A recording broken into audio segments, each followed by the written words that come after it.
Whether we're dealing with a continuous capillary or a fenestrated capillary, there is a fair amount of fluid exchange that takes place at the capillary level. So let's mark the capillary. On the left side, we see the arterial end. This is the blood coming from the arteriole into the capillary, and on the right side we have the venous end, which is the blood going towards the veins, taking the blood back to the heart. At the arterial end, more water leaves the capillary than enters.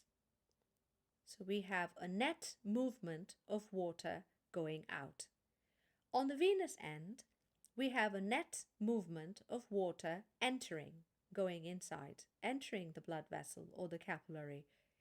We call the movement of water out filtration, and we call the movement of water in reabsorption.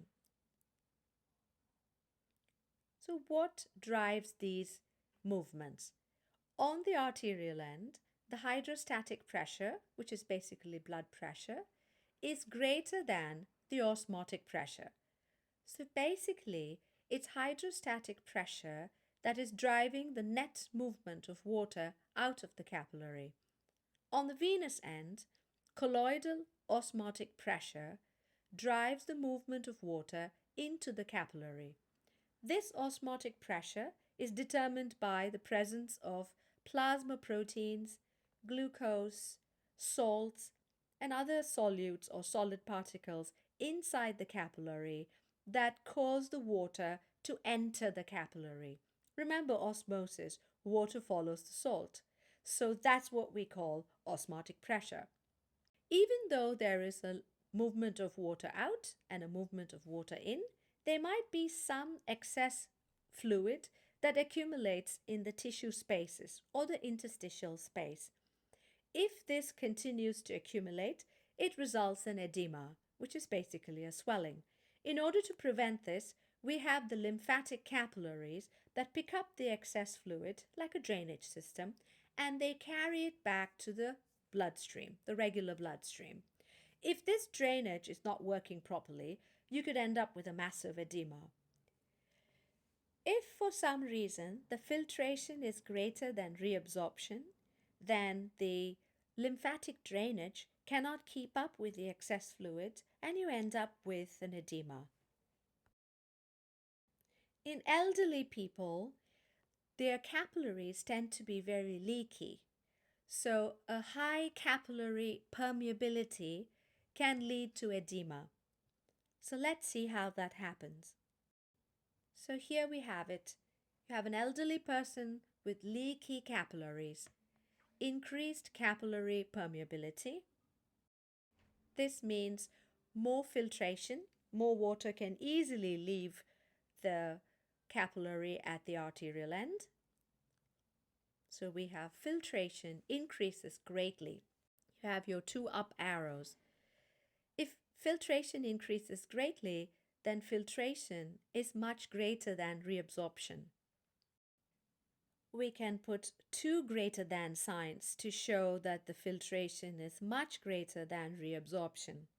When that happens, there is greater fluid accumulation in the tissue spaces.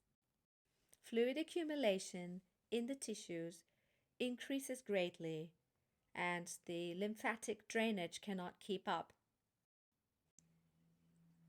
And the result is edema.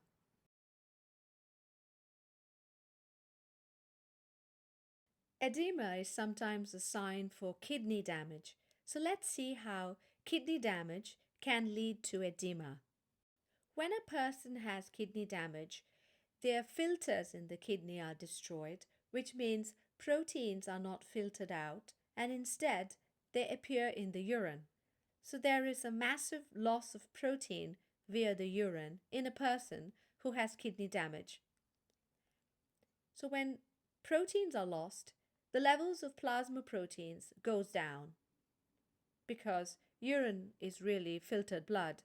So when the proteins are lost, the proteins in the blood are lost as well. So plasma protein level goes down. When that goes down, the osmotic pressure in blood goes down as well. So the blood colloidal osmotic pressure decreases. When that decreases, reabsorption at the venous end of the capillary decreases as well. And reabsorption is much less than filtration. So we will use two lesser than signs for reabsorption versus filtration. And as a result, the fluid accumulation in the tissue spaces increases, leading to edema. Let's look at another example of elephantiasis that leads to edema. In some countries where the mosquito population is high, the mosquito brings along with it the larva of a worm called filaria. This worm then enters the human bloodstream and grows in size and blocks the lymphatic capillaries and lymphatic vessels. So let's see how that happens. Here we have an infection by the parasitic worm called filaria.